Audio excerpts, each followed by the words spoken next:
mic here. Yeah, we're just waiting for this Gangster UK guy to come back.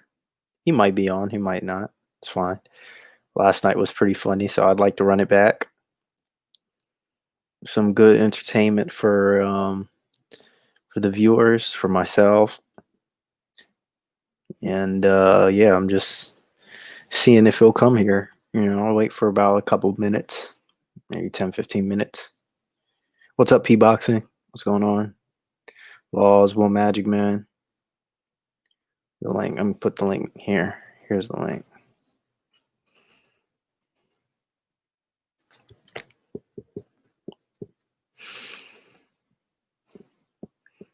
Gangster UK, you are welcome back. You are welcomed back.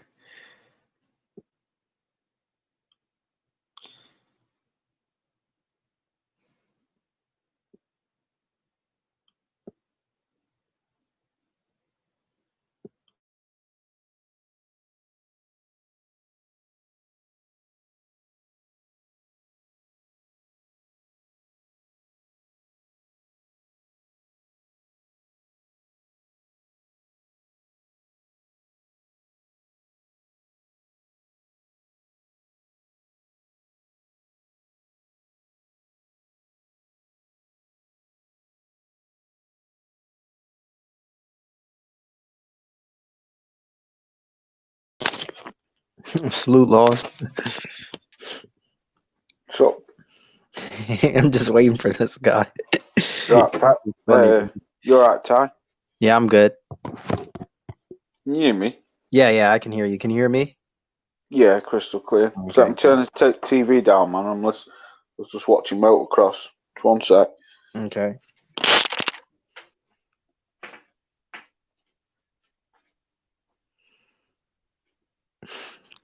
Gangster UK.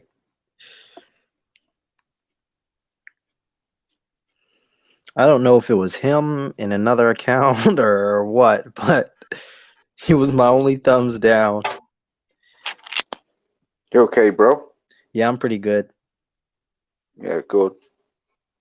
Now I feel alright, twat, today doing that. Uploading that. Yeah. You weren't the only one. You weren't the only one who got into it with somebody last night. Why did you have something with someone?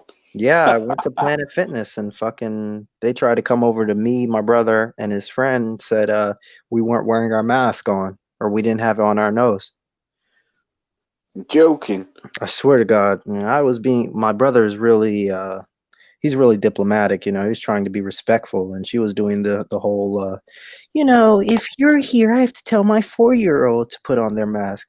I said, what's this all about? I said, why are you over here making it a personal crusade, like a vendetta against everybody who doesn't have a mask? She didn't know what that meant. I said, like a social, empowerment sort of a movement. Like, why are you so strong for it? Oh, because I follow the rules. I said, well, do your coworkers follow the rules? He said, well, I do. So you're saying they're bad coworkers? So we kept going back and forth. And then I said, I'm not like my brother. I'll tell somebody to shut the fuck up. She said, excuse me? I said, you heard me. I said, you heard me. I said, I will tell somebody to shut the fuck up. I'll do whatever I want to do, you fat bitch. And boom. Once I said fat bitch, I just kept God fat damn. ass, fucking ugly as shit. Nobody cares. I hope you die. All sorts of things. Oh, you're ruthless, man. She said, I didn't disrespect you. She said, I don't care what you did or didn't do. I can do whatever I want to do. Yeah. She said, well, I can ban you from here, and that's fine. You won't do shit anyway. Even if you do, you're doing me a favor. I'm tired of going to Planet Fitness anyway. $22 a month. I don't even use the massage chair, so what's the point? Did you call her a decaf? Nah, I should have. That's annoying. Oh. But it wasn't. I wasn't even that going back to gym yet. Me. I wasn't even that angry about it. I was just. I just like doing that stuff for fun sometimes. Oh no, you ruthless. Going above and beyond, over the top. And the moment I left, I just was like smiling. I didn't really care. Yeah. Yeah, he was a fucking clown last night, man. He was fucking. What did you say? You said this guy thinks he's hard, and you said, "Yeah, last time I was hard was when your mom was head on the end of it, or something like that, or was sucking on Yeah. the end of it." Nah, I don't like being like that, me, Ty, because it's not fucking me. But the thing with him, he was talking shit. The nigger was talking pure shit, man. He was saying, he was trying to say that fucking MTA Global own Matchroom. I was like, nah, they No, don't. no. No, they don't. Oh, Matchroom is Matchroom. It's owned by Barry and Eddie, and Mhm. it's not owned by anyone. I said, if anyone, well, doesn't own them, but if anyone does pull strings, it's Sky Sports. It's not MTK Global. MTK Global is just Matthew Macklin's Yeah, own own fucking promotional own company. promotion. Yeah, exactly. And he streams fights on YouTube and shit like that. Or if Yeah, his fights basically. are on TV, it's through Eddie or Sky. Hmm. But he was getting Matthew Macklin, he's a brum. Yeah, I understand he's a brum. He's from Birmingham, bro. Yeah, I understand that. But he doesn't own Matchroom, and he certainly doesn't run Matchroom boxing. But he wouldn't have it. And then he started getting dead aggressive. You talking shit? Nah, you don't know anything. I was like, oh, here we go. We go. Here we fucking go. He said, "I'm not fat," and then he got up, and then Mike was like, Oh, Mike said he was like, "Damn, I shouldn't have done that." it was Mike's laugh what fucking killed me. Mike's laugh fucking killed me, man. Mike said he's got his fucking pants on. I was like, oh my god. What are them fucking granny fucking knickers you wearing, man? Why was he wearing that? What was that all Don't about? know. Do you like fucking Superman pants from fucking 70s? Do you like. You ever remember? You probably won't remember it. The dead old Superman. The Dun Dun Duns? Yeah, the really old Superman from the 70s, the No, 80s. I don't know. Oh, what was his name? Chris. Someone starred as him. I know Like, Christopher Reeve. Is that the guy yeah, you're talking about? Christopher Reeve starred as him. Them they were like the pants what he had in Superman. What he had on last night I was like, what the fuck are them granny's fucking apple catchers you wearing, man? I think what made it funny though, just how he stood up and just saw a pair of fucking underpants. I Like, don't know what what the the fuck? point of that was to show that he's not fat. I mean, once you put your belly out or something to show if you're not fat, not your pants. Yeah, I No. don't know. He was saying to me, he kept saying to me, "You fucking tramp, get off the internet." And I was looking at him all the time, kept saying it. "You fucking tramp, get off the internet." I was looking, thinking, "You're drinking fucking happy shopper fucking cola. How Yeah. dare you call me a tramp when you're drinking like fucking 25 pence Mhm. cola for 2 litres? You calling me a tramp? Fucking hell. You drinking that shit? That's taking the piss, that is." I hope he comes on. I mean, I apologise to him and that, but fuck that shit, man. I'm gonna go ruthless on these trolls from now. If they give me any more shit, Tyrone, I could have done so much better with that video, but I was like, after about 15 minutes of it, I was like, oh, bored now. So I just uploaded what I'd done, but I was gonna go in depth on him and everything. He probably won't. He probably won't. He followed me to Stormy's, didn't he? Yeah, he did. He was in Stormy's chat calling me names, and I was like, oh my god, I don't even. How the fuck did he find us? I don't know. I have no idea, man. I don't know where these guys crawl out of. Hmm. You watching the fight tonight, anyway, bro? I think there is a Fox card I might watch. Yeah. I can't find that. I've tried on my Fire Stick. The only fight I can find coming up is that Herring versus oh god, what's his name? Quendo or something. Quendo. Osa Oh, Quendo. oh, yeah, that fight. Ooh. Well, Yeah. there's a good middleweight fight on that. I think DeAndre Ware. I think Mike knows him pretty well, actually, or has worked with him, or something. Mike's pretty close to a DeAndre Ware, I think. Don't Hmm. misquote. Might be What wrong, other but what other Mhm. fights are on then? So Zach Quendo isn't John Henny's fighting tonight or something? No, he fights on the Lubin card, so that's in 2 weeks. Right, that's why I can't find it then. I thought he was on tonight. Uh-uh. So it's And just then that Quendo and Henning fighting. Harry. I'm not big on Harry. I don't think he's that good. I've never even seen him. I've heard of him a few times, but I've never seen him. That's the only fight I can find. I found shitloads of UFC fights what are on TV, but the only fight I can find is boxing is that. Yeah, I just don't know what the fucking what was I gonna say? Fucking shit. I forgot what I was even gonna say. Jamel Herring. Yeah, he's not that good. He's just holding a belt at 130. Yeah. What do you reckon to all this fucking Tank shit going on? Not Tank. This Gary Russell shit. I don't listen to none of this shit no more, me. I'm done with all that he say, she say shit. I don't know. Mike had a point about Yeah, him having to be more, Mike made a good video earlier. had to Sorry. be more active about it.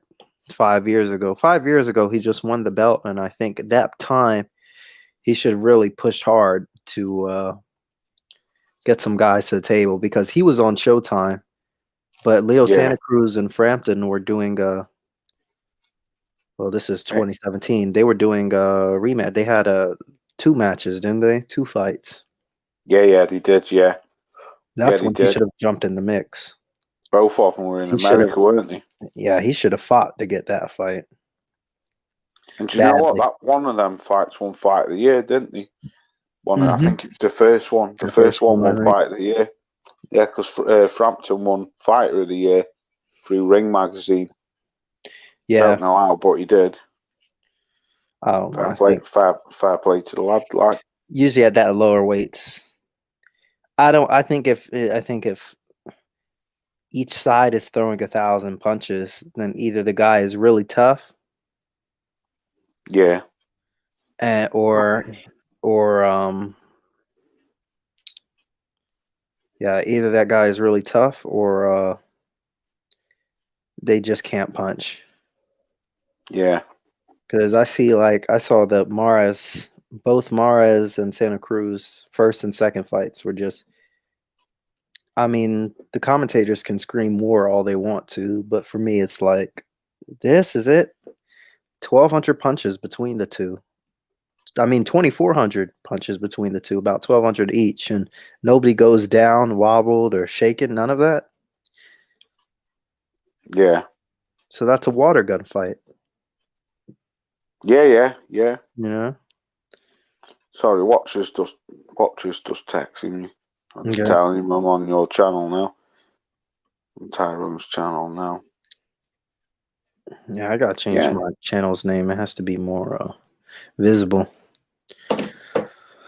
yeah. I must admit, sometimes Tyrone, I can't find It's you. hard to find it. Mm. It's too generic. Yeah, sometimes. Yeah, I mean, yeah, like I say, I haven't. Some of these fights, there is some good fights coming up just lately. I'm looking I'm forward to looking for the the Charlo card. that That's Charlo the one. Derevchenko. You've got Teofimo Lopez versus Lomachenko. You've got Tank versus Leo Santa Cruz. You've got not Devon Haney. You've got Spence versus Danny Garcia. That'll be a good fight. That people think that's. Oh, baby. I think Spence will win. Yeah, But I think so. I don't think he definitely won't knock him out. Yeah, I think don't it's a think he will. decision. Yeah, he's got a granite chin, hasn't he, Danny Garcia? Yeah, P boxing. Yeah, you're right. I was saying my channel name is just too fucking generic. Yeah, It get needs to on be that. more specific or something. I really need to change. the name. Get on, Pat. Yeah, if anybody's not busy, if they don't mind coming on, anybody's welcome. And Gangster UK specifically.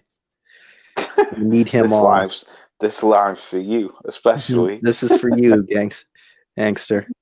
You're welcome prankster. back. Fucking prankster. Prankster. You know what prankster means? I don't know if you lot use it over there. Like a joker? Yeah. Yeah, That's we what use it it means, sometimes. yeah. Hey, you pull prank on somebody. Yeah. Fancy calling your name that though on YouTube, man. Mm-hmm. Fucking gangster. Gangster UK. That was funny, that. He said he sparred Mike Tyson. Man, he was talking all kinds of mad shit. It was that 25 fucking pence. Cole what was getting to his head. Even Mike said he had a sugar rush. Mike called him a diabetes motherfucker. Sugar rush.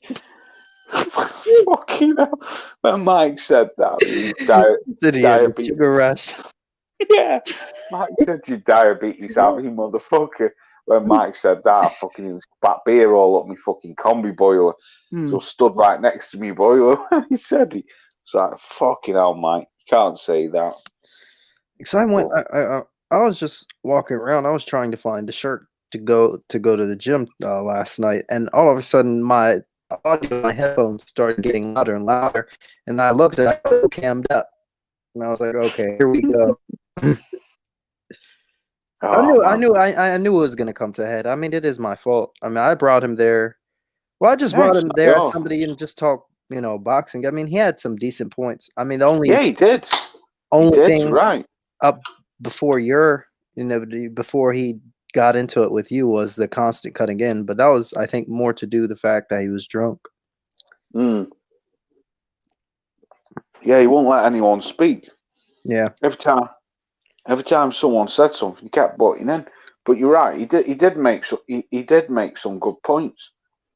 He was actually all right at first when I first speaking to him. Yeah. The guy was sound. He was all right. He was making, like he was saying, he was saying Dillian White's fucking hype job and all that. Yeah. He was, and I'm not just saying that because I think that, but he was talking some good boxing. He was making some good points about fighters, and then he got that. And then as soon as he said that about Matthew Macklin owning owning Matchroom, I was like, no, he doesn't, man. He owns MTK Global. MTK Global does not own Matchroom Boxing, and he got fucking dead offensive. I was like, oh shit. I think I don't know if Watcher's gonna come through to put thanks. And then I don't know, but to get caught on the internet with your pants, I was like, that's embarrassing, man. That's really embarrassing. And the state of the pants as well. They weren't even like proper fucking men's fucking boxer shorts. They were like granny's fucking panties from the 70s. You said the state of the pants. Yeah, the state of the pants. Fucking great. Did you see what I put on his jumper? I love Sean Newton. You know who Sean Newton is, Ty? I know he's a troll, isn't he? Yeah, with the YTBC or something. Yeah, big LDBC hater. Big time LDBC hater. That's why I cut his head out and put it on his jump. I was Watcher there. Nice there. Salute. Salute, Watcher. Salute. Who's in your chat anyway?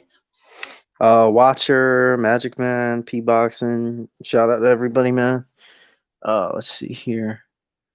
Yeah, salute to you. Wankster. I do apologise for fucking calling him that name. Shouldn't have called him that name. I mean, I know it doesn't register to you lot over there, but over here it's quite a racist name. So I should never have said that. Honky? Yeah. I think we have. But he called me a nigger anyway, so that's why I thought, well. The thing was, though, Ty, he was dying saying nigger all night, he was. He was. I could tell the way how he was talking and that. It was because he started off when he first came in. He was okay, and then he was getting more and more abrupt and louder as time went on. Then he started picking out, like making the odd comment, like fucking shit. So Mike said something. He was putting his hand down and put his finger up, and I was like, it's only a matter of time before this guy fucking pops. And then he did. He fucking popped. He popped. As soon as I fucking said that about Matthew Macklin, his arse fell out. He fucking chucked his toys out. He wouldn't destroy his pants. Yeah. He said, I won't destroy you. He said, you won't destroy inside of your pants. Yeah, so the only thing you destroy is the inside of your pants when you fart. Fat bastard. What's up, Watcher? What's going on, man? Good watcher. Hey, thanks for directing me, Loz. Yeah, you're welcome, I'm sorry bro. getting into my channel was like a maze. Yes. No, I didn't know you had a channel, so I just thought I come over and I check it out and I'll subscribe. And I was brought here because I'm like, damn, today, Loz is meant to be live. But then I saw you had the troll. I know that guy actually. He's been on a couple. Do you know you watcher?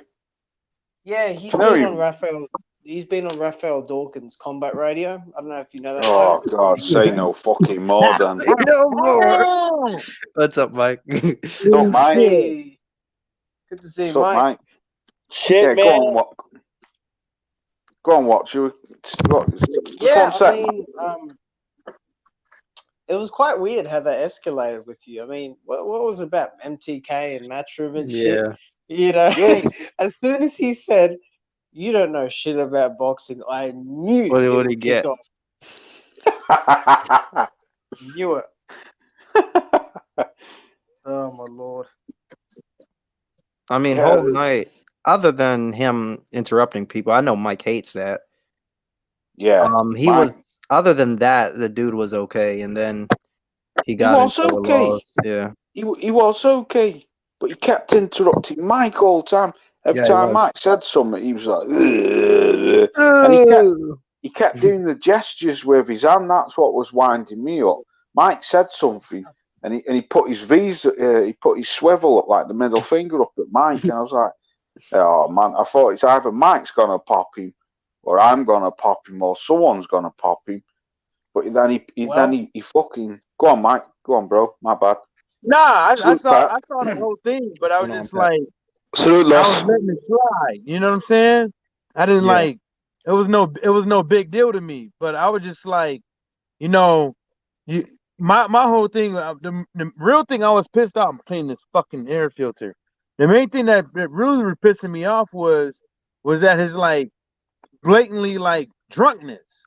Like, you're gonna come on somebody's fucking stream and talk about boxing and stuff like that, and you making all these, you plugging in and out of your headphones, and it's being extremely loud, and you just interrupting people and stuff like that, and then the way he interrupted me, he didn't interrupt nobody else like that. Like, he came off and like he kept saying, it's like, go on, Laws. I'm like, yo, like while I was talking, and that pissed me off. But I was just kind of like, I'm not gonna go there with this guy because I know he's fucked up and he's drunk, and I know he ain't about shit. Sugar Rush. Yeah, he was fucked up. You called him a diabetes motherfucker. Listen, I know this guy as well, man. Do you know that? No. You did say actually, Pep. You did say actually. You did say that when I looked back. Yeah. How good do you know him, Peppy?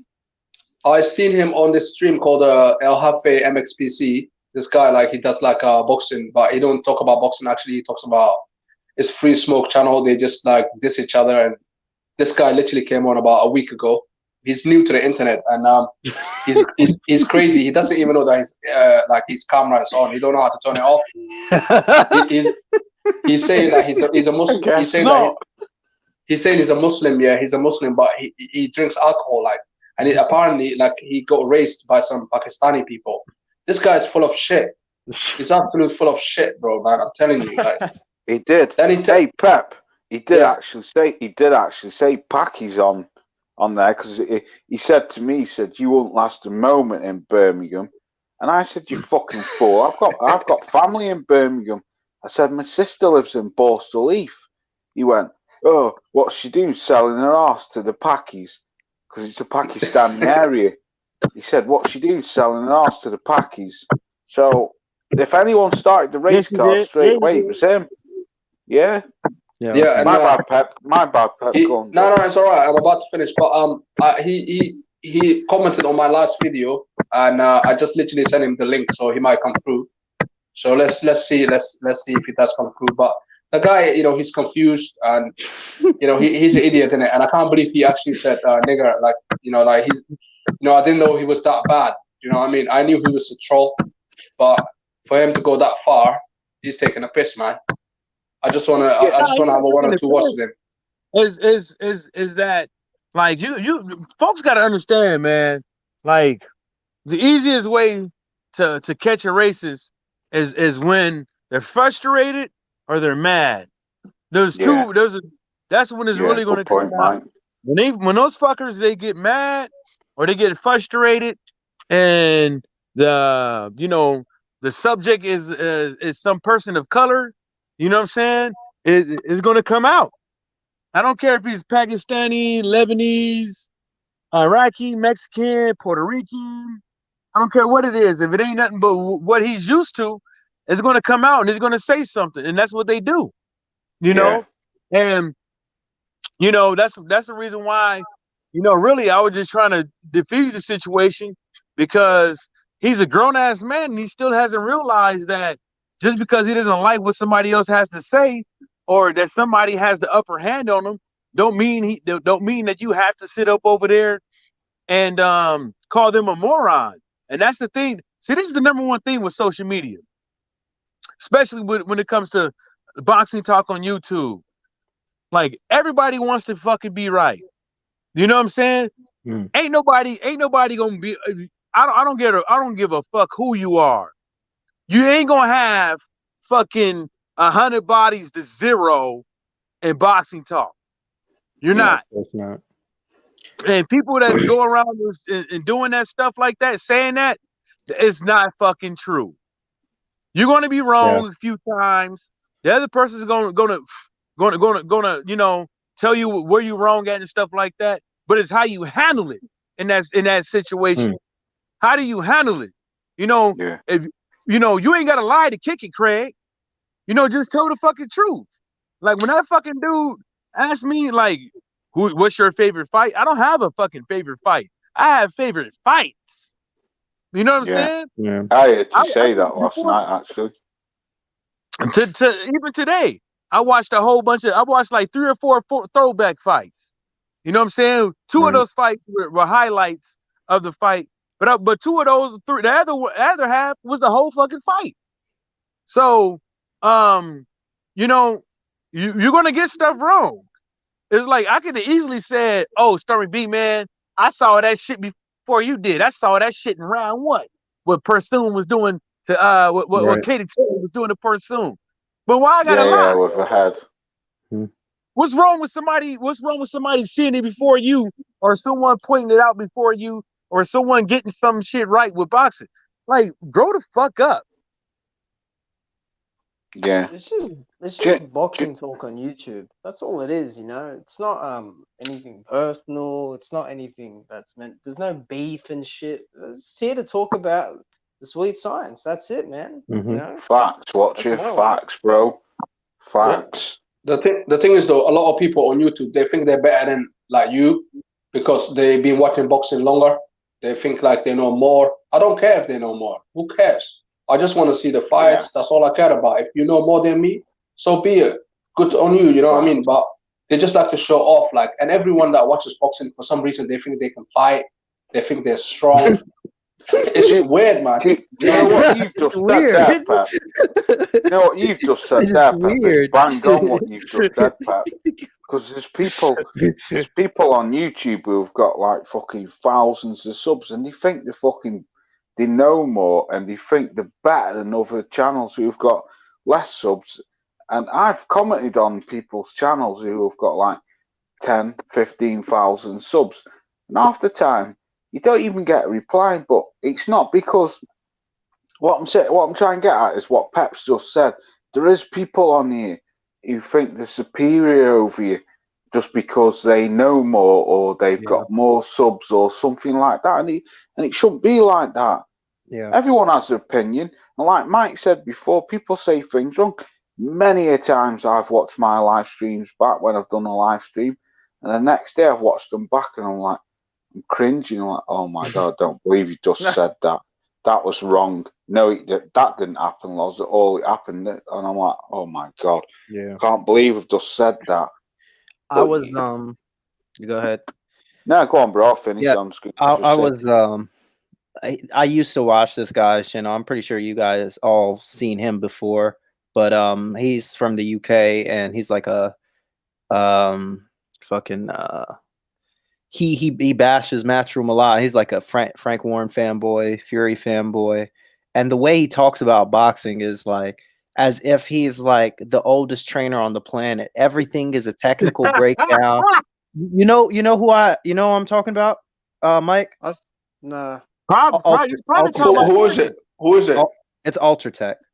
Oh yeah. I used to watch him as well. He's a prick. He thinks he's a know-it-all. Like the way he talks about fights, instead of just saying, okay, on paper or whatever, he'll break it down almost as if he's a coach. And then there was a video, he uploaded a video of himself on the bag, and he took it down within like 30 minutes. And he talks about how he trains boxing and he's in circles with people who know how to fight or train professionals, and he knows all of this. I just turned off. I couldn't do it. Some of those guys from the UK, they're very touchy with not everyone, but they're very touchy with certain opinions. There's an agenda. Everyone's got an agenda, whether it be something small or big. Like Ultratech is very anti-Matchroom. And, which is fine, but yeah, and he's not, he's not a sheep like that, because there's a lot of there's a lot of other sheep that follow that Eddie Hearn cult and everything, and that are very hardcore. Yeah, but he's a sheep though, because he's following Frank Warren. It's the same stuff. He's picking up Frank Warren, he's picking up Fury. It's the same shit. Do you know what I mean? Yeah. For me, it's the way he. I'm gonna put it to y'all like this. There's no problem. There ain't nothing wrong with if you want to big up a promoter, if you want to big up a fighter or a boxing commission or whatever the case may be. What the problem is that the blatant disrespect for boxing that these guys have, because they always miss out on the key things. Because those type of guys, their agenda is not. See, they're not making videos for to get people good boxing content and stuff like that. They're making videos for money, for solely fucking money, and that's what the problem is. And so that's the reason why you have a lot of these pity patty, chitty chatty, boxing talk points. You know what I'm saying? I don't give a fuck what this fighter has to say about this other fighter and shit like that. I don't care about that. Like, that's not going to stop a fight from happening. What's going to stop a fight from happening is egos and business. And they're not going to talk about that shit. They're going to talk about the shit that they know that's going to give them the most views and clicks. And that's just how it is. If I was in the business of talking boxing, if I wanted to make money the quickest, I would just bash the LDBC. Yeah. The thing is though, what I don't understand is this YouTube stuff, yeah? Like, I came on this boxing thing about a year ago, yeah? And like I realized, like, there's like everyone is like a team. Like you got the LDBC and then you got the other side, yeah. So if something happens to the LDBC, like I mean not LDBC, Deontay Wilder, the LDBC won't talk bad about Wilder. The rest will do it the same. But if someone like Dillian White, if something happens to him, then the LDBC and some other people talk about him. So it's all group. I'm new to this shit, man. I'm confused. Like, you know, Cool. you know what I mean? It's crazy, man. You know what I mean? You ain't confused, but I'm gonna tell you this one thing. I will critique Wilder as quick as I critique Tyson Fury. I'm an opportunity critiquer. I don't give a fuck. That's You true, know what I'm Mike. saying? I've known you long enough. I know what you're about, Mike. You know, Been friends. we Been had friends a with you on here for conversation nearly here. 2 years. Folks were saying Deontay Wilder's gotten better, and I was like, where? I don't see it. Folks were saying that Tyson Fury couldn't knock out Deontay Wilder, and I was like, well, hold up, wait a minute. I remember that. I remember that live. Who else? Brooklyn. Yeah, a couple of us were on that live, and you were like, "Oh, Fury can knock out Wilder." I was like, "No, no way!" And we were all laughing, but we looked dumb at the end. But listen, I mean, they're heavyweights, innit? At the end of the day, Fury is 6'9". He weighs over 260 pounds. It ain't that. Because Jermaine Franklin couldn't do it.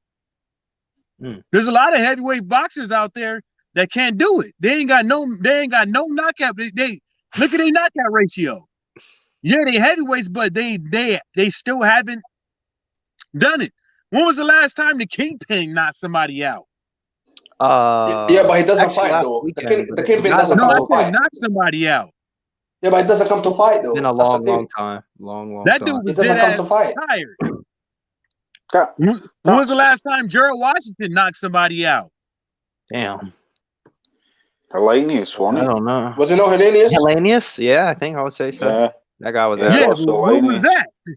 That was recently ago. 2019. But before that, it was probably maybe in 2013 or 2012. That's what I'm saying. That's what I'm saying. It's like motherfuckers, Amir Matsoon, Carlos Takam, all of these guys. Like, it's not that easy to knock motherfuckers out. When was the last time Dillian White knocked somebody out? When was the last time Dillian White knocked somebody out? That was a while ago, isn't it? Same with Povetkin. Same with Povetkin. It was David Price, 2018 or 2017. Yeah, but that's what I'm saying though. Is like when you get up to these top guys in the heavyweight division, you got to hit these guys. Dillian White. You got to hit these guys flush. It ain't. It's like when you see Devin Haney or Gervonta Davis fight these guys that you never heard of, and he fucking cleans them out in the first 2-3 rounds. And then when they fight this guy that's worth a damn, the shit end up going the distance. You know what I'm saying? It's like there's levels to boxing, and when I'm saying that is you can't knock everybody out. But Tyson Fury, he has that ability, but guess what? He was more worried about points and not getting hit because he ain't got a fucking chin. Yeah. And when he noticed Deontay Wilder was up for grabs in that fight, that's when he started putting the pedal to the metal. He didn't know he could do that. Going into that fight, he put the pedal to the metal. You know what, Mike? I don't believe in this stuff about chin. You know why? Because they all can go down. They all can get knocked out. So this narrative about chin and all that sort of stuff. Boy, I'm gonna tell you this one thing. You better believe in that shit, man. You better. When's the last time you got in a fight? Oh, a while ago. A while ago. Now, okay, let's put it in my perspective. You have so many fights in your lifetime you can't even count them, right? You're gonna notice that some of them motherfuckers could take some good ass motherfucking shots. Yeah. And you're gonna notice that some of them can't take a goddamn lick. You see what I'm saying? What I'm talking about is like it depends who fights you. Who fights you? No, there's no such thing. No, Chin. What I can tell you in my let me tell you something too. This is the reason why this is why you should know that chin is the thing.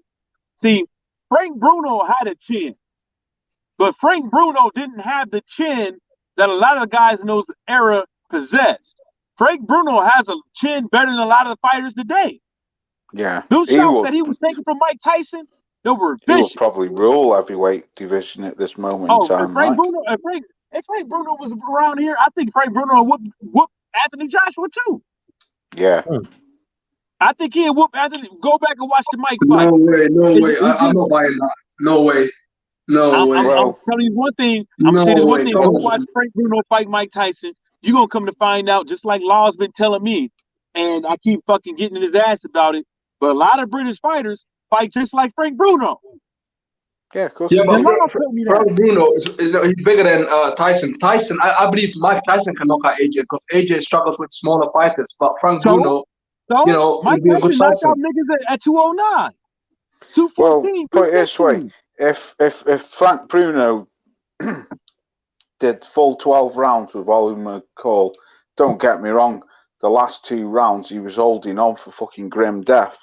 There's no way on earth that me personally, I believe that any heavyweight around now would survive Oliver McCall when he was in his prime. Fuck no. A lot of guys going, you get hit by that. Them dudes had chins, tenacity, all them things. You know what I'm saying? And these fighters, a lot of these fighters now, they don't really have it.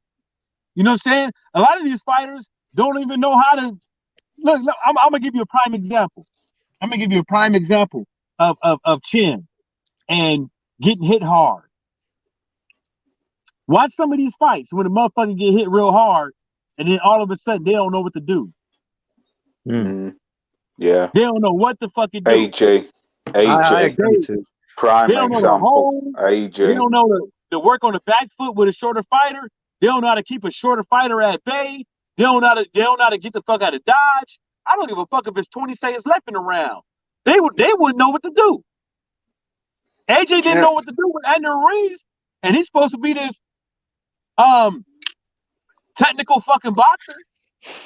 Yeah. Mike, can I say just one thing, and I'm going to jump off and not jump off, but I'm going to jump out and shut up and let you brothers talk. Just one thing. Quite a few years ago, when Anthony Joshua was coming up through the ranking system, my stepdad said one vital important thing to me when he fought Klitschko. He said when Anthony Joshua had that fight with Klitschko and Klitschko stunned him after he got knocked down himself off AJ, my stepdad always pointed one thing out to me about Anthony Joshua. He says he's one of them heavyweights. There's certain heavyweights, when they get hit, they don't know what to do. Like exactly what you've just said, Mike. They don't know how to hold, cover up, fucking lean on the fighter and just fucking ride it out. They don't know what to do. And there's some heavyweights, when they get hit, when they get hit, they get hit. And Klitschko did it to Anthony Joshua in that fight, but Anthony Joshua went down and he got up and he actually shook it off and he managed to fucking weather the storm. But he did the same thing. I saw the same thing with Povetkin in the first round when Povetkin wobbled him in that first round and he did that Bambi leg. Another 20-30 seconds in that round, I believe Povetkin would have knocked him out. He walked back to the corner. He was all over the show, wobbling like he needed fucking, like someone had cut one of his legs off and his other leg was trying to hold him up. And then he did the same thing when Andy Ruiz caught him on the temple. He did that little Bambi leg shuffle, put that false grin on his face as if he wasn't hurt, and he stayed it. But the thing was, what outdid him that time was Andrew Ruiz give him relentless punches to get him out of there. And that's why I always said that Anthony Joshua was tailor-made for Wilder. If Wilder had hit him, he would never have survived that right hand off Wilder. Never. No. And I think that's the reason why he ducked him for so many years. You know what? I think you're right with that, but I'm going to say this too. When I looked, Frank Bruno was done in by an uppercut, right? I think it was knocked down like 3 or 4 times in that fight. Why hasn't Povetkin ever tried to like reach out to Mike Tyson?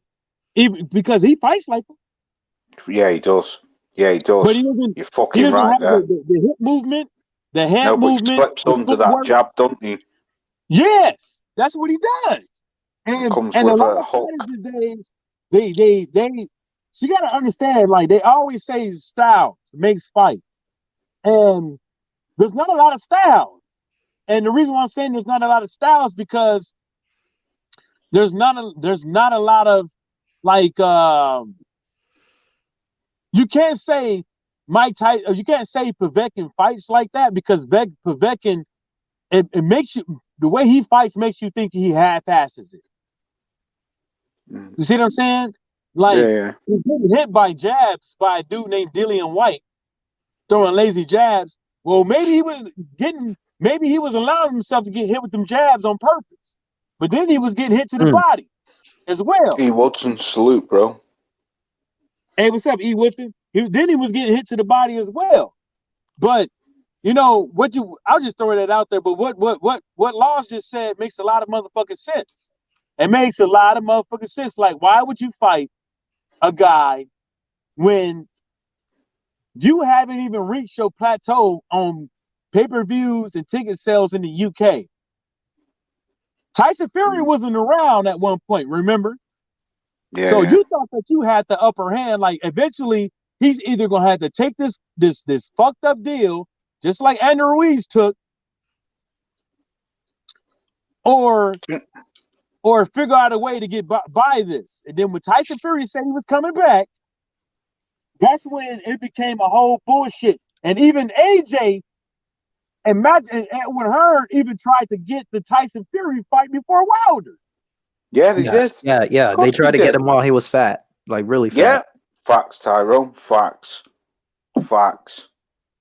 Just the same, if you can remember, just the same as Tony Bellew did. Yeah, Tony Bellew did the same thing when Tyson Fury. No. Yeah, I remember that. Yeah, when he beat Makabu for the WBC cruiserweight title at Goodison Park. Can't believe Makabu lost to that guy. Yeah, not long after Makabu fucking got iced off Tony Bellew. Tony Bellew offered Tyson Fury a fight, and Eddie Hearn was saying, yeah, well, we can make the fight, but he needs to come back and show us what he's all about. And the only person what lifted him off the seat was Deontay Wilder. Deontay Wilder said, you're fat and overweight, and people are giving you, this is just not his words, this is just something along the guidelines. Wilder said, people are making fun of you, and if you want to fight somewhere down the line, I'll fight you. And he even said, Tyson Fury did say it was Wilder what brought him back. But just quickly going back to what Mike was saying before about the fighters, when they get hit, especially British heavyweights, go back and watch Frank Bruno versus Tim Witherspoons. Go and watch that fight, and then tell.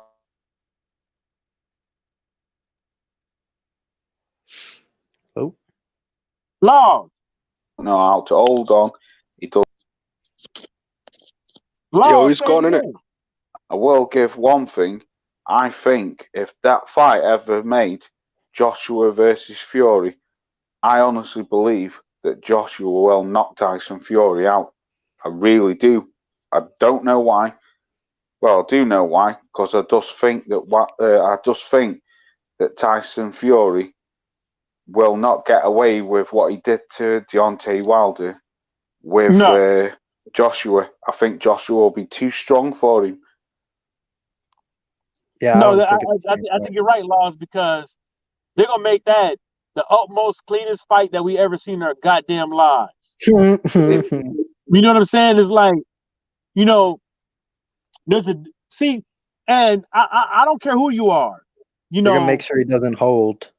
Holding, choking, all that. Choking. You know, that shit that he did with Steve Cunningham.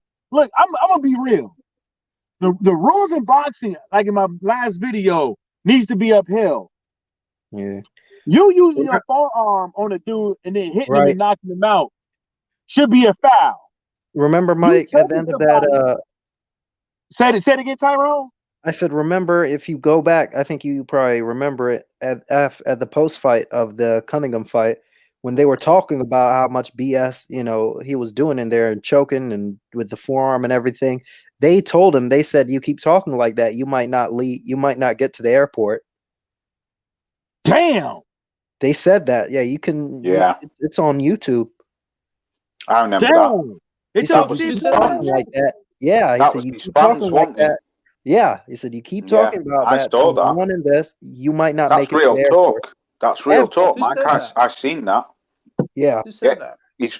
his fans I think either his trainer or outside his the fans airport. or somebody. Yeah, Mm, somebody in the crowd at the post fight, but they were warning him yeah. because that whole fight, literally, the grab, I mean, it was dirty. Who was the yeah, it ref was. that Once he got knocked down, it was a wrap. who, Once Eddie Tyson Fury Jack got Cotton. knocked Reese. Eddie down, Cotton? Eddie Cotton said he was the Oh, dirtiest fighter he'd sorry. ever seen in recent Yes. times. Yeah. He's right. I don't know. I But think Katie Taylor got that too. Well, Katie Taylor was going just back using to what he a said forehead, before, but that's right. He said that at the airport. Yeah, he said It you was might not get to the airport. it's like he's fucking some kind of corner man and a few fans. Yeah, he It got was quieter after that. but I know Steve Cunningham. He petitioned that, but I don't even know what they motherfuckers did. You know what I'm saying? Oscar Rivas Fuck petitioned, all. and I don't know what the motherfuckers did. They actually Oscar Rivas' team petitioned before the fight even happened, Mhm. so they didn't even wait. I They spoke did with it. Say again. You spoke with Russ Abner. oh, how was that? About that Oscar Rivas thing. Mhm. Yeah, he was pissed. He was really pissed. He was saying he didn't get notified. They didn't get told. It's pretty much what you've heard in the media, but Mhm. he said they didn't get told about Dynabol, because before the weigh-in something happened. Like Dillian went in some room or something, and then he was talking about the gloves as well. And I asked him, this other guy called Dan Aziz, who just fought on MTK. I saw him. He's a big fucking light heavyweight dude. I He's saw like your a Mack video on truck. this, Watcher. You did a video on this, didn't you, Watcher? I think I did, but I can't remember when. But live stream Dan, somewhere. I remember you talking Dan about said, this. Hey, watch Mhm. it. Put your icon on, man. So your icon ain't on. Watcher, Oh, just before you talk, Watcher, can I ask you what you are? Because you're some kind of trainer, aren't you, or something? I am. I know. Yes. I knew you were something. Yeah, I knew you were something deep in boxing. Go ahead, Watcher. All right.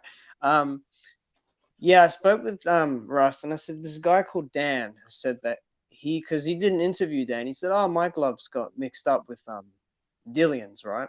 Now, Dillian wears Fly. He wore Fly in his last fight. Dillian doesn't wear Lonsdale, right? Dan was wearing Lonsdale. So I thought, well, Dillian, when he picks a certain brand, he'll probably consistently wear it. He wore it for Hellenius, he wore it for Rivas, he wore it for Vak, he wore it for Povetkin. So I asked Russ, was there a mix up in the gloves? And he said, no, we just weren't told. Like when the packaging came in and how it was delivered, we weren't told what we were doing. And like we were texting each other as well. And he's going on about the UCAD and everything. And right at the end of the sentences, he was just putting in all caps and exclamation marks, cheater, like he was Well, I'm gonna tell you pissed, why. man. I'm gonna tell you why he was pissed. Most boxing matches, the motherfuckers come up with 2 pairs of gloves, just in case something happens to the other one, right? And when Oscar Rivas' team came to the locker room for the inspection of the gloves, Oscar Rivas' trainer brought the glove to the triple BOC, to the little table, right? The triple BOC told him that the gloves got to come from the promoter. You can't use those gloves. He's like, why not? The promoter's right there. We're in the same room. What does it matter if it came from him or me? We're in the same room. That's some bullshit ass semantics. So they didn't allow Oscar Rivas to bring in a second pair of gloves because the trainer brought it to the table and not the promoter. And then Oscar Rivas' trainer was like, when they found out the gloves was different, they still had time. We all seen delays in boxing matches. I think the most delay we saw was like damn near an hour, right? And that was like last year, right? Mm-hmm. It was like damn near an hour, right? I forget what fight it was, but it was damn near an hour of delay. And when I see that shit, you mean to tell me you couldn't stop a boxing match for 5 minutes for the other team to be okay to end, or the boxing commission, Triple BOC, or anybody inspected gloves? Nobody knows what happened in that situation. Nobody knows if Triple BOC, UCAD, Oscar Rivas' team inspected those gloves. You know why? Because all parties wasn't in the room. And if you look at any boxing match, I'm gonna say it again. They coming with 2 pairs of gloves. They coming with a backup, just in case the main pair of gloves gets fucked up. Remember when Tyson Fury, his little thumb thing was fucked up? Mm-hmm. The extra pair of gloves was supposed to come from that. Yeah. So did Tyson Fury do that on purpose, or whatever the case may be, and bring in some faulty other gloves? Because obviously we've been seeing in boxing, they don't give a fuck about gloves. They don't give a fuck what you bringing in there after the fact. A glove is not going to stop a boxing match. Floyd had to pay Maidana extra money so he could wear adequate gloves. Allegedly, because we know we wasn't in the locker room to fill the gloves, so we could say allegedly he had to pay him extra money to wear the bigger glove. So it just shows you that in boxing you can't cheat with gloves. You can't. Yep. Yeah. I didn't ask. I can't put my avatar up because I'm on my phone and it's not I don't know. It's not coming up. It's come up as blank. But yeah. I mean, people get away with that stuff all the time. And yeah, it was interesting talking to Russ. I didn't ask him everything. I didn't interrogate him with everything. But yeah, I mean, pretty much regurgitated what's been revolving around. Like he didn't get notified, and big mess, man. Big mess. Okay, put it like this. This is what people should do. If I was doing boxing interviews, I would ask everybody 2 questions. What would you do if a fighter showed up in the ring with a different glove that your team, that both parties agreed on? And then what would you do if one guy you knew got popped for steroids before the fight and got in the ring to face you? I don't want to hear about no minute. I don't want to hear about none of that. Because obviously, even against Oscar Rivas, Dillian White didn't even look in the best of shape. Body-wise and physical-wise, especially that motherfucking 12th round. So when I see boxing, I see it as this. Yeah, all these boxing commissions are supposed to be non-profits. But like Tyrone knows, in America, non-profit doesn't mean nobody's putting money in their pocket. And yo, Mike, Mike, do you know the guy that's fighting tonight? You know him? DeAndre Ward. DeAndre Ward. Do you know him personally, or is it the other guy? DeAndre Ward. Yeah, he's fighting tonight against Steven Nelson. You mean DeAndre Ware? Yeah, middleweight. The guy from Toledo? Let me see if he's from there. Because he was from Toledo. That was the boxer at my at one of my football games during the coin toss. And he actually commentated the whole game. Oh, fuck, man. They're not sure. Yeah, he's from Toledo. Yeah, Ohio. Yeah. He was at the game when we drove from Saginaw to Toledo, Ohio. He was at the coin toss in the middle of the field with the refs, and then he commentated the whole game when we whooped Toledo on their home field. He's fighting tonight, man. He's got impressive record actually. He's got 13 wins. He's got 2 losses. You know what? But I'm gonna tell you this one thing. Y'all laws and fucking laws and motherfucking Tyrone know this. My wife met E Bunny a few times. I actually kind of know his. I don't really know his sister, but we Facebook friends. But don't go say shit. But I could probably try to like next time I go to Toledo, I could probably find his ass. You should make an interview in it and post it on your channel. I could probably find him everywhere. I know people that know Benjamin Franklin. They was on the my buddy was on video on the Showtime excerpt when Benjamin Franklin and him was running down the street for his little, coming out to boxing thing. You know how Showtime tried to do that background story shit. My buddy was in all them videos. And he called me by the way, uncle. Yeah, I could try to find these guys, but I'm not gonna make it an interview. Me just doing an interview.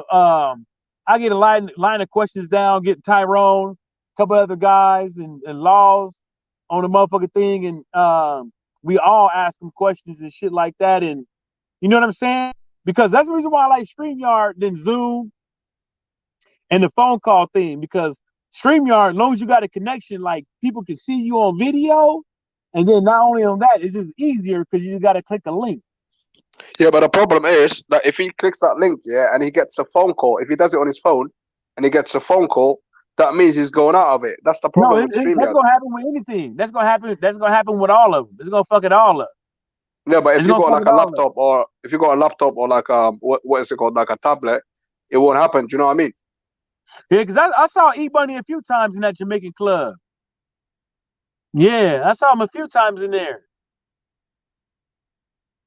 I didn't say that because I didn't want to be no fucking groupie, but Man. No, listen, don't even think like that, man. It's nothing to do with groupie. At the end of the day, listen, for some reason, the UK fighters, it's hard to reach them in it, like AJ or like Dubois. If you just saw people in that motherfucking bar that night,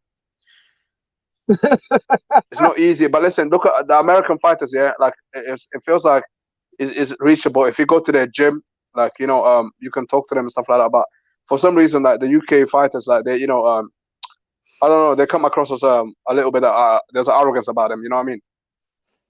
I don't think it's arrogance. This is what I'm gonna tell you. This, like, this is the reason why I like Derek Chisora.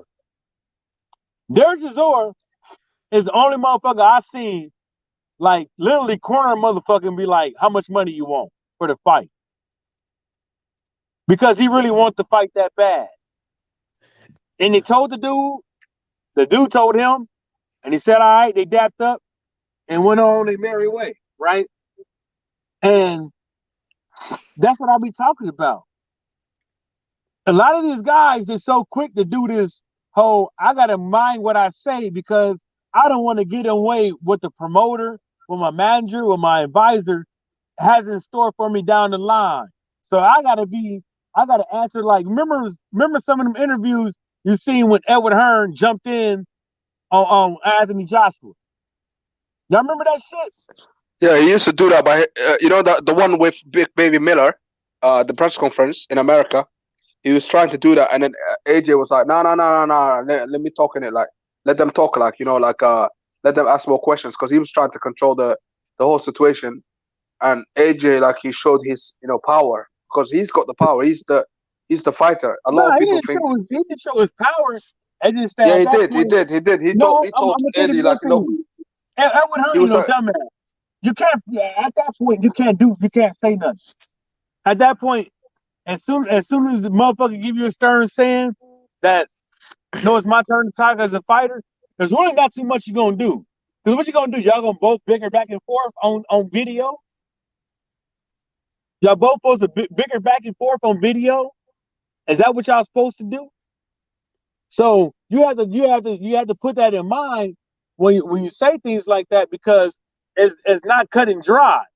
Because we don't see Anthony Joshua's contract, but we know when two dudes is talking to one person, somebody has to take control. And if you fight for control, it's gonna fucking look sloppy and unprofessional. The thing is, though, sometimes Eddie Hearn comes across as a guy that wants to be popular. He wants to be more popular than the fighters. He wants the light on him. He don't want the fighters to speak. You know what I mean? He wants to control the whole situation. And that time, when AJ told him, no, let them ask more questions. The press, because Eddie was like, oh, let's wrap this up, and he was like, AJ was like, no, we got more time, and Eddie didn't know what to do. Like, and that was quite he kind of surprised us, and he surprised Eddie as well. Eddie didn't expect that of Joshua, and Eddie felt a little bit embarrassing. I don't know if you remember that time. I don't think he felt embarrassed. I think Eddie was just like, "Oh shit, what is he gonna say?" Because he can't embarrass nothing really, because they control all the narrative. You can't embarrass nothing. They run quality control and damage control. They've been doing that shit with Deontay Wilder for years when it comes to narratives. And people believe the most dumbest shit on this earth. You know what I'm Look saying? at that comment. Stormy Beeman, man, it's funny, man. Shit. He said, Stormy Beeman said, yo, I turned in because I was told niggas take that live here. Shit, man. Listen, that guy yesterday, that pitching guy, that British guy, like, he's an idiot, man. Like, how are you gonna show like your pants on the internet? Why are you gonna do that? Like, oh, that's right. Watcher wasn't here, huh? No, I woke up this morning and Loz put a 4-minute video up, and I'm like, yeah, like, that's right. Watcher wasn't there. Yeah, I missed I'm like, fuck, I missed Loz these live stream, and then I looked at it. I'm like, oh yeah, okay, but I didn't know about that, and I don't think, huh? No, I was just saying, I was gonna go live today, but I just didn't, I just didn't see the point. Maybe tomorrow when I'm barbecuing for Raphael Dawkins. Oh, you listen to Raphael? Nah, Laws know the joke because Raphael Dawkins made a diss video on me and Laws, but he said like, I ain't gonna fuck with that nigga Mike Johnson because Michael Johnson about to talking more because he's always barbecuing and shit. Oh, I remember that. When did he do that? I think it was a while back. I think a couple months ago. Or... Oh, that guy, Raphael Dawkins, is a clown, man. Like back in the day when I didn't know nothing about anything here, because when I just joined this shit like a year ago, innit? But like when I went to his channel, like I tried to ask for the link, and then like he started acting up and stuff like that, and they got worried. You know what I mean? Because I'm not one of those type of people. I talk how I want to talk in it. You know what I mean? Remember when he was acting like a clown. Remember when Laws put a picture of his face up, and he begged Laws to take it down. Yeah, he's he a did. clown, isn't it? Yeah. I mean, we wasn't supposed to say that part. That was supposed to that part that Tyrone said we're supposed to keep down the raps because them two got a deal. You know what I'm saying? The deal was Laws don't say nothing about him, and he don't say nothing about Laws. So, that was the deal. And I don't think he said anything since. Nah, he hasn't. You know what? Yeah, he's a hater. He's a hater. What's his name? Dawkins. Dawkins. He's a hater. He's a cloud chaser, and you know what? People like that. Yeah, there's a lot of them in it. Look at people like Sporting Icon. There's another one. All these guys, even the American ones, like DT3, the Boone Man, the Crack Man, I call him. You know what I mean? You got a lot more of these guys like on the internet, like I mean, they're waste of space, man. They're fake, man. They just wanna subscribe us. No, they're not. They haters by design. By design. You gotta look at this. Yeah. Look how many subscribers I got. I guarantee you, Tyrone is gonna have more subscribers than me eventually. Nah, right? I doubt it. No, yeah, but listen. No, hold it's on, not about subscribers. I ain't done yet. I'm telling you, a lot of these guys, they know what's going to bring attraction around. They're not hating just in soul to hate. They hating because what's up, big man? They know that's where the money's going to come in at. The AdSense, the subscribers, the view counts. You can't. Yeah. A lot of people think that you have to run your YouTube page like it's Love and Hip Hop, like it's a reality. Because reality TV ain't reality TV. It's fake. They create beats in these fake things and controversy to keep people in tune to it. And then right when your dick about to get hard while you're watching, they put on a commercial. Right? And then they get back into it. So they holding your nut hostage. Yeah, like a cliffhanger. And like that shit happens all the time. And that's the reason why I really don't blame the guys. But a lot of Americans that's like, black, they always say don't knock the hustle. But I knock any motherfucking hustle I don't like. You want, yeah. I don't give a fuck. If you getting over on people and stuff like that, I'm gonna be right there. If that's the case, don't knock the hustle. Why you hating on Kamala Harris? Why you hating on Joe Biden? Facts. What you mean don't knock the hustle? Yeah. Mike, let me tell you something. I dropped off before because I was making some eat. I heard you talking before about that combat radio guy. Or someone talking about him. I don't think I ever said nothing about the combat radio guys. Raphael Dawkins, yeah. You talking about Raphael Dawkins, the hater? Yeah, the fucking hater. That's combat radio? Yeah, he's a fucking clown, man. He's a straight up clown. He's another clout chaser. He's built his channel off fucking hating the LDBC. That's what these people do. Sean Newton. Let me tell y'all something funny. Remember the do-rag guy, Mike? Boxing Casual. Remember him? That guy's who? Casual what? Do you remember Casual, Hardcore Casual? Him who used to wear the do-rag? You look like a fucking dope fiend. Remember when me, you and Louis fucking found his channel? I don't remember. Can't you remember the black guy with the handkerchief on his head? Oh, the AIDS patient. Yeah.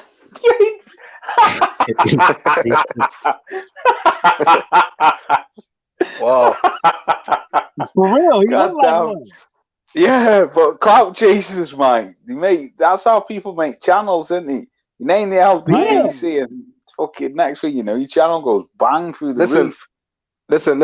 Anyone can make a channel hating on like certain groups because listen, it's easy to hate on the LDBC because the LDBC is massive, it's big.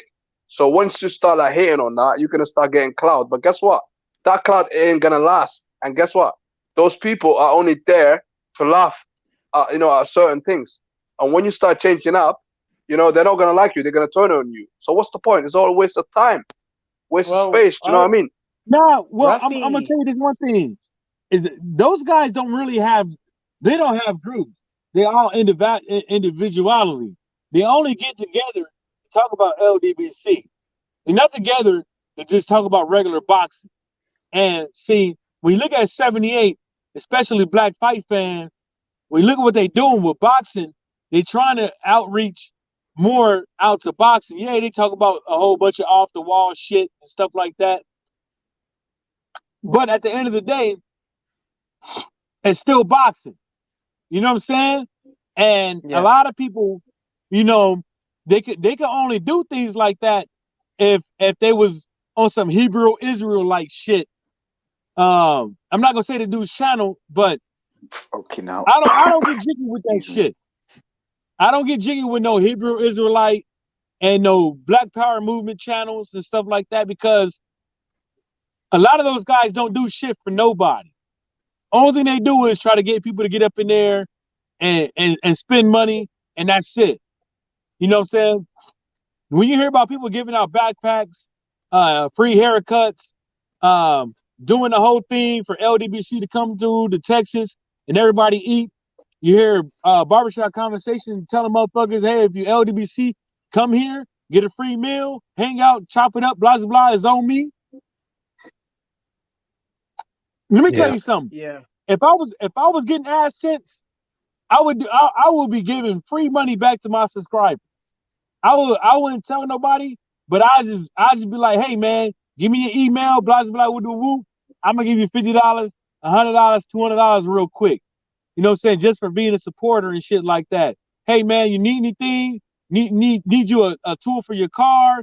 You need something for your house? Blah blah blah, woo. That's what I'll be doing, because really, to tell you the truth, you got to give back to these guys that has been giving you assets and super chats and all these what they call it, unauthorized super chats too as well. Because at the end of the day, them the ones that empowered you to keep making videos like you have been doing, either not to work for nobody no more, or for you to build a business and not have to work for nobody no more. You know what I'm saying? When you hear motherfuckers getting 20, 30 G's a month, you hear about motherfuckers getting 20, 30 G's a month, you have to think to yourself, like, you know, you got to give back. I don't care if it's a raffle for boxing gloves, billion, tickets to go see a fight. I don't care what it is. You know what I'm saying? You got to give back to these guys. But that's what I would do if I was in that situation. But, you know, of course, I played for a semi-pro football team, so, you know, I got to give something back to them bitch ass niggas too. I remember when, just speaking on channels, because the Boxing Boys, they bring in a lot of viewership there. But I do remember it was 2018, and Rafi called in the show, and the show was on Eddie Hearn wanting to offer, on Wilder wanting $7 million to fight Dillian Whyte, right? And because of all that, you know, ridiculousness back with negotiations, and Rafi called in, and Rafi was pissed.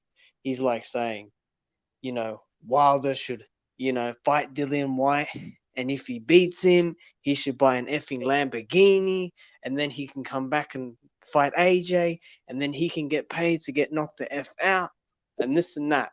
There are so many channels, like Loz said, when they talk about, you know, we'll say the LDBC, their viewership goes up. And I've noticed it on a lot of other channels. I know Loz knows Kurt about Kurt's channel, you know, the whole glove thing that came up with Fury.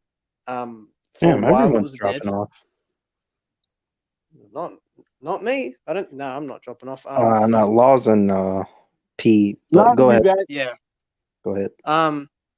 But I remember when that whole thing was dying down. It died down, like even when the pictures and everything came out. It still died down a bit after that. But then certain channels just decided to jump on it again for no reason either, just saying, oh, you know, this and that.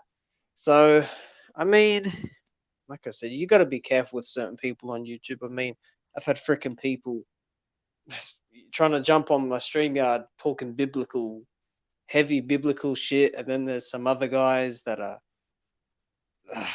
screaming all these adjectives out and all that. I mean, certain channels, man, they've not got their head screwed on completely. I'll say that, but some do.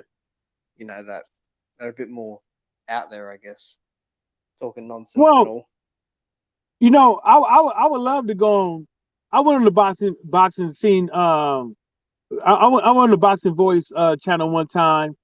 They get a lot of things wrong. They get things. I'm not gonna say a lot, but they get things wrong over there from time to time. But I would like to go on a lot of channels. I would like to go on Sporting Icons.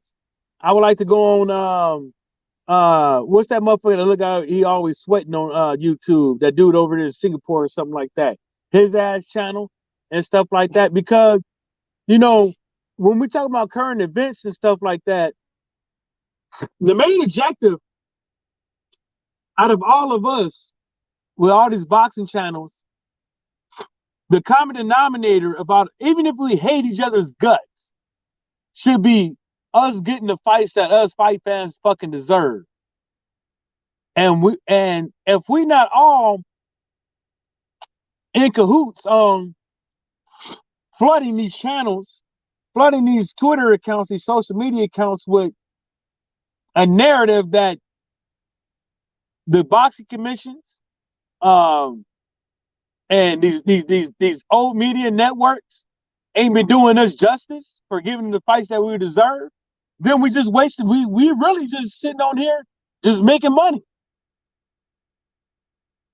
I mean, I'm not, but I'm just saying at the end of the day, that's what we really need to be doing, because after this COVID shit is done, it's gonna go back, or it's gonna go right back to what everything was happening in 2009 and before.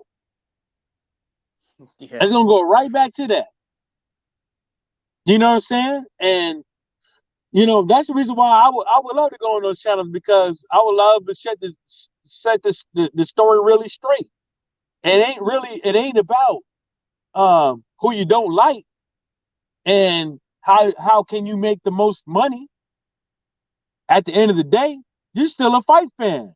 Well, I would assume you're a fight fan. You know what I'm saying? Yep, 100%.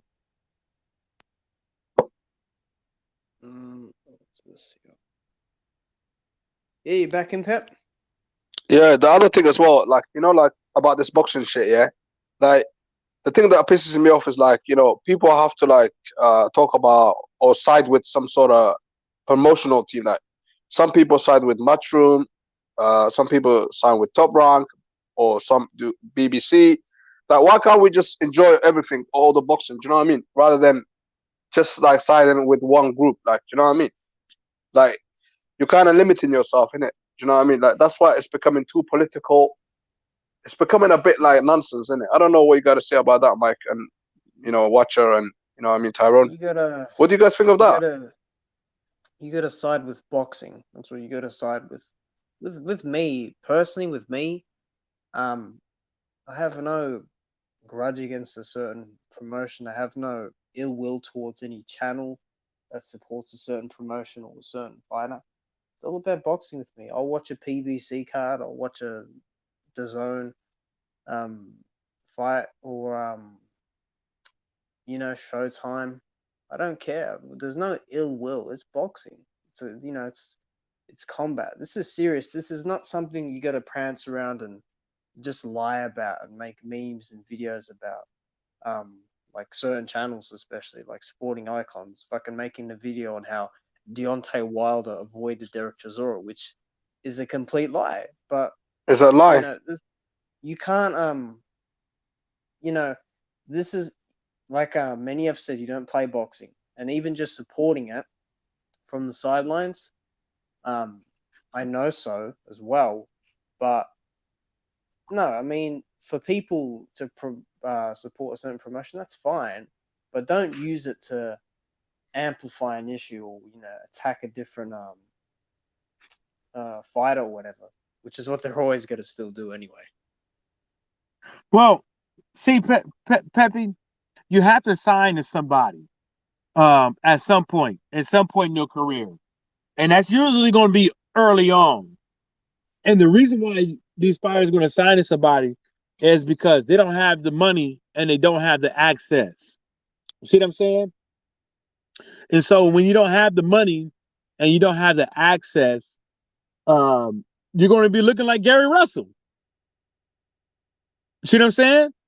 Gary Russell could tell anybody out there, take this fight for 1.5 million or 2 million, but they don't have to take it. See what I'm saying? Like, you got to have muscle to get these fights at a point, unless you're going to become somebody's mandatory. And the blueprint to become somebody's mandatory in boxing is pretty much straightforward. You know what I'm saying? A lot of these guys ain't getting paid. A lot of these guys in the top 10, top 15 of these sanctioned bodies ain't getting no $200,000 for a fight. See what I'm saying? Ain't nobody paying $200,000 to watch no Zhang, and all these other weirdos. You see what I'm saying? Ain't nobody watching that shit for no 200,000. You ain't getting that. But if you're able to finagle your way in for these mandatories and stuff like that, like these guys, they don't have to see. The WBC says you got to pay $2,500 to petition for anything, right? That basically means is to ask a fucking question. So if you got a promoter that's in the end, they're not going to charge you. You think Canelo was charged $2,500 to become franchise champion? No. No. So you gotta sign with somebody. That's like look at Dillian White. We talked about the other day. As far as his amateur boxing background, as far as his and his accomplishments in boxing, most of all that is because of Matchroom Boxing. Because really, to tell you the truth, the only rivalry with Anthony Joshua is Dillian White, because that came before, that came while they were amateurs. That's the only. It's not Anthony Joshua doesn't have a rivalry with Tyson Fury. That's just supposed to be a fight that needs to be made eventually. See what I'm saying? The thing is, though, For the fight, it's not a rivalry. I'm not gonna lie. The thing is that Tyson Fury is, hijacking the Wilder AJ, rivalry. We know that Fury and AJ, that's not gonna be interesting. But that's not all Fury's fault. That's also Matchroom Boxing, Bob Arum and Frank Warren. Don't just put that on one person. But go ahead. Yeah, but that's what. No, but I know, but like obviously Fury is the main guy in it. So basically, like they're kind of hijacking. I don't care even if Fury wins the third fight. I still want to see AJ Wilder. That's still a big fight to me, regardless. Do you know what I mean? Like I'm not even looking forward to the Fury AJ fight. I don't even care about that fight. We never cared about that fight. Like, who is Fury? Fury is a guy that just came back, like in the sport of boxing. Like he's lucky to even have that shot. Like, you know what I mean? Like, I was kind of surprised that he had a title shot so soon. But you know what? It is what it is, isn't it? Yeah, I mean, like I said, it's like you get with a certain promoter, man. You get power. And look at Tyson Fury's career. Get with a certain promoter, you get power. Look at Anthony Joshua's career. You get certain promoters, you get power. Look at Crawford. You get certain promoters, you don't get power. You don't get power. You know what I'm saying? And it's a good thing and it's a bad thing, but it's always a fighter's choice. Zab Judah said on a Vlad TV interview, and then maybe y'all should go out there and watch the Vlad TV interviews with Adrian Broner too, because I think they're kind of telling with a couple of things. But Zab Judah even said that Don King's a cold piece. He pimped it. He was like, not pimped us on the aspect that we was hoes, but we fighters. And at the end of the day, we all got suckered. You know what I'm saying? Don King got one of the coldest mouthpieces in the game. And what people got to understand is that that's the objective of a promoter. The objective of a promoter is not only to make themselves money and either the promotional team that they work for money, you see what I'm saying? And not only the boxer money. So when you look at Edward Hearn, he's all up in the videos like P. Diddy. That's his job, because his job is to not only make Sky Sports money, but to make Matchroom Boxing money. Because Matchroom Boxing is not something that is something that's family orientated, that has to do with generational wealth. So when Edward Hearn is done, the next motherfucking and his family's gonna come up after him and get into the game as well. The same way like Bob Arum, the same thing like Frank Warren. You see what I'm saying? With Top Rank.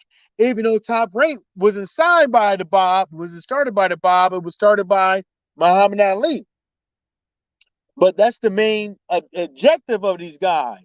It is one of the objectives is to make the boxers the most money, blah blah blah, woo woo woo. But the byproduct of making the boxers the most money is to put money in their pockets, because they get a percentage.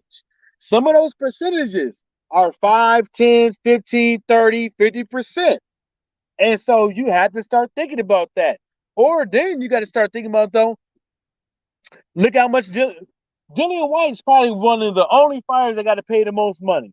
Because not only does Dillian White have his own thing going on and his own promoter and stuff like that, he has to do a Matchroom on a fight-by-fight basis, even though he doesn't have to like that, right? And so now he got to pay. Dillian White has to pay his whole team, and then they got to go there and pay them. Why do you think Gary Russell has been fighting like the way he's been fighting? Because of money, because of taxes.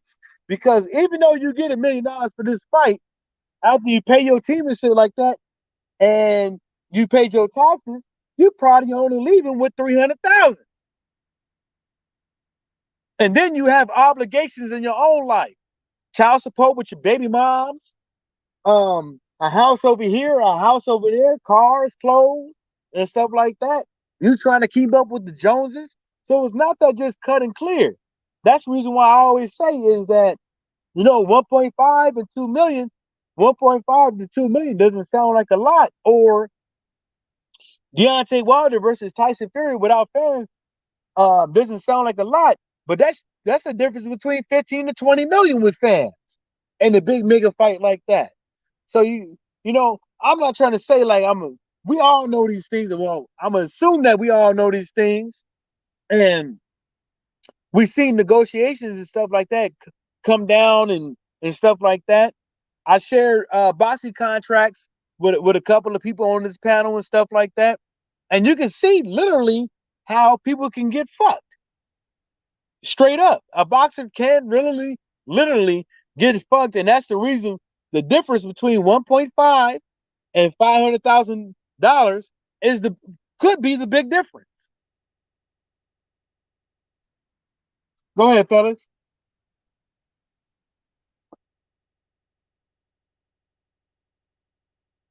Yeah, I know, man. Boxing, obviously, it fucks up a lot of people. That's why you have to be smart. Like, look at Wilder. He was really smart. You know what I mean? He made a smart decision. Like, he turned down, the zone. The zone was trying to own him, and he said, "No, I'm gonna go my way. I'm gonna make my own money." Look how much he made last year. He made a lot of money last year. So sometimes in one fight, he made over like $45 million, like just one fight. So sometimes you have to be smart. Like someone like Dillian White is getting controlled by Eddie Hearn. Like even though he hasn't got a contract with him, he still keep going back to, Eddie Hearn, because that's all he knows. But maybe if he, signed with, with the BBC or maybe, Top Rank, maybe he could have got something better than that. But you have to be smart in this business, man. Otherwise, these promoters are gonna milk you. They're gonna milk you. You gotta like put this in perspective. Like, it's not about being smart, really, necessarily as a boxer. It's about having a team that actually motherfucking cares about you. And I think that with Deontay Wilder, the only thing that saved his ass with his career was getting with Shelly Finkel. Not Al Heyman, but with Shelly Finkel. Because some of these promoters and managers really don't give a damn about you. You know what I'm saying? Really don't give a fuck two shits about you. They just in there to get their money. And some of these motherfuckers, their team, their trainer, their cut man is just want to get their money too as well. Especially when the fighter is only getting $200,000, because guess what? They're not getting that much. They probably only getting $20,000 and only fighting a couple times a year. But still, guess what? They have to feed their fucking family. They have to support the gym. See what I'm saying? And so, and they got to pay taxes on that $20,000 they just got. So it's not that cut and dry. It's a real fucked up business when you start thinking about it. Because after the tax man came through, after your promoter, your manager, your advisor came through, some of these fighters ain't leaving with nothing. Leaving with absolutely nothing. But it's just getting with a team that really cares about you, that you trust. And you can't really, especially in 2020, you can't trust a lot of people. A lot of people out here is on some dumb fucking shit. Real live on some dumb fucking shit. They're really out here robbing you and setting you up. But that's where that mouthpiece that I was talking about with Don King comes in play. Because they mouthpiece, that's what been keeping them in game and keeping these fighters thinking that they have an end game. A lot of these fighters don't have no end game. Tony Bellew is going to go broke before Devin Haney go broke. How is that? How is Callum Smith is going to go broke before Earl Spence go broke? How is that? You know what I'm saying? Because they don't have no ways. They're not working for a management that's actually really lively supposed to take care of them. That's why you hear a lot of fighters saying that, you know, even with Adrian Broner in his Vlad TV interview, he said, man, I didn't make that. I got way more than that, man, on the back end. Because it's all about treating your money as soldier. Your money, the money that's in your pocket, the money in your bank account is supposed to be your soldiers. And if you can't make them run on the streets, stocks, this and the third as your soldiers, well then you ain't doing shit. It is what it is, man. You have to use your brain. The money controlling you. That's why Earl Spence and all them guys is laughing. They laughing at the paychecks these motherfuckers is getting. Remember when motherfuckers was talking about Earl Spence is eating ramen noodles and shit like that, but didn't even know what the fuck he was doing in his life because they thought they had it in the bag. They thought they had it in the bag just the same way that AJ thought they had it in the bag with Deontay Wilder. Didn't go like that.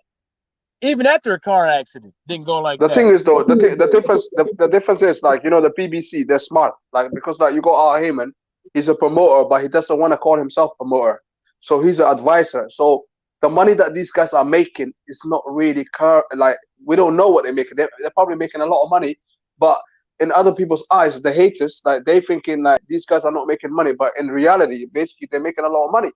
So. Well, and these guys are AJ and Dillian White. They not tell people, but you know, you got like Eddie Hearn with his big mouth. He tells everyone that wants to listen, like, oh yeah, this is how much we make and all that sort of stuff. So this is why Al Heyman, you know, his footprint, like, is quite smart. Like, you know, keep it tight. You know, don't say nothing. You know what I mean? Make your money, and that's it. Well, and that's the way to do it. It's not that Al Heyman can't call himself a promoter with certain fighters. By law over here. It's a law over here. It's a law that was enacted. It's called the Muhammad Ali Act. So Al Heyman can't call himself a promoter or manager with certain fighters. He can only call himself an advisor and get a cut. That's the reason why I tell a lot of people is Al Heyman can't tell fighters who they have to fight. He can't legally. He can't. I don't care what contract it is. He cannot tell a fighter who to fucking fight, because if he's telling the fighter who they got to fight, then he has a vested interest in a monetary amount. I don't care who the fuck said it. They can say whatever the fuck they want to. The whole thing about Al Heyman is that before a fight happens, you have to notify him first, and that's it. And the reason why you have to notify him first to make sure the shit is right, because you're going to end up taking the fight, right? Like Andrew Ruiz. Andrew Ruiz take that motherfucking fight, right?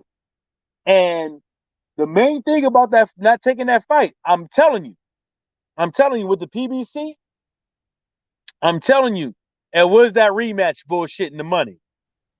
It wasn't the upfront money. If he won, it was the rematch money. Do you know what though? You know what? Let me say this quickly. You know, like Andy Ruiz, yeah?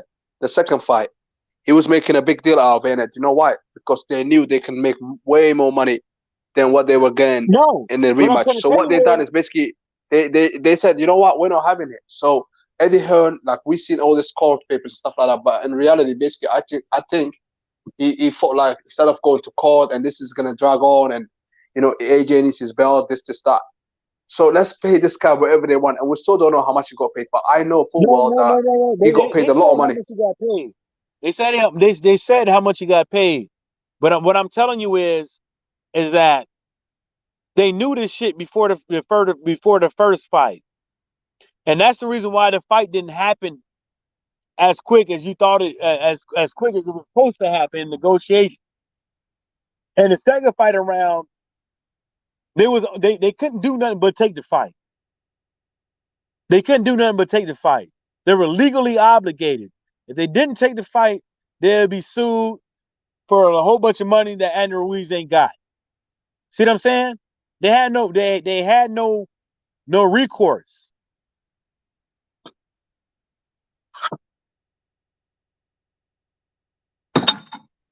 And that's the reason why, this whole time is like, I don't go around looking for people's contracts for the sake of denigrating somebody and stuff like that. I do it because of the insight that it gives you in the sport of boxing. Because at one particular time, we were all talking about why shouldn't Deontay Wilder take this? Why should Anthony Joshua ask Deontay Wilder to take the fight for this, right? And so in order for you to get some insight with why this shit really happens is to find contracts, right? And so after you start finding contracts and you start looking at other people's contracts and you start looking at PBC contracts, PBC got the best shit. Remember, Bermane Stiverne was with who? Bermane Stiverne was with Don King. Ain't no fighter that fought for Don King. Ain't no fighter that I know of that fought for Don King left the boxing game on top. Yeah, because he's taking all the money, innit? Nah, it's not that. It's a headache. Like I tell a lot of folks, man, before Mike Tyson went to jail, Mike Tyson was in his prime. After Mike Tyson got into jail, he was no longer in his prime. And you know why I know he was no longer in his prime? Because all the shit he had going on. When you go watch the shit leading up to the Mike Tyson and Frank Bruno fight, even Frank Bruno even said, this motherfucker got too much shit going on in his personal life to come up in here and whoop me. Too much shit. We're not talking about Adrian Broner. We're not talking about no motherfucking Gervonta Davis. We're not talking about no Shakur Stevenson. We're not talking about them dudes. We're talking about some real life shit like take your ass to jail for damn near the rest of your boxing career, or not only that, take all your motherfucking money that you ever made. You know what I'm saying? And even leading up to that fight with the Frank Bruno, another guy that had the Commonwealth title up over in the UK, even Mike Tyson said it. Hey, man, that dude he could do whatever. Mike Tyson said this. That motherfucker can do whatever he wanted to do. He can say whatever you want to say, and, I know he's training on the Army base, but hell, I got hypnotized once before a boxing match, and I ended up getting knocked out. You know what I'm saying? You can do whatever the motherfucker you want to. You know what I'm saying? And that's just the way the boxing game is. Sometimes the shit that happens in people's careers, it affects them for the rest of their life. And some of that shit happens outside the career. Look at Adrian Broner. Look at all that shit he had going on. You know what I'm saying? And yeah, we call him Mr. Don't Let His Hands Go. But he's making a lot of money though. At the end of the day, if he didn't have all that shit going on, maybe he could be still undefeated to this day. Maybe if he didn't have all the court cases, mistakenly choking out waitresses and shit like that. Maybe he didn't have all them distractions and shit like that.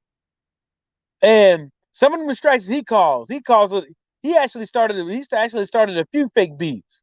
So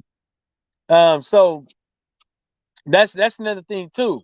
He started a fake beef with 6ix9ine, with Tekashi. He started a fake beef with him. Tekashi paid him a couple million to start a fake beef. But that's just the way it is. Look at James Toney. James Toney, the same thing. You know, look at all his accomplishments and shit like that. And people still out here critiquing his career. And maybe it could have been the trainers. Maybe it could have been the promoter. Maybe it could have been the manager that James Toney career ended like the way it did. Same thing with Roy Jones. See what I'm saying? Exactly, man. That's how their career ending, man. No money in their pocket because they're not acting smart. You have to be smart in this game. Without being smart, you know, I mean, most of these fighters they make mistake by going to the wrong promoter. Like, you know, I mean, for me, I would have, if I was a fighter, I would have basically like one of my family member, like, you know, managing my you know, accounts and everything, because these people they trust the wrong people. You know what I mean? Yeah. Look at Frank Bruno. I believe Frank Bruno would.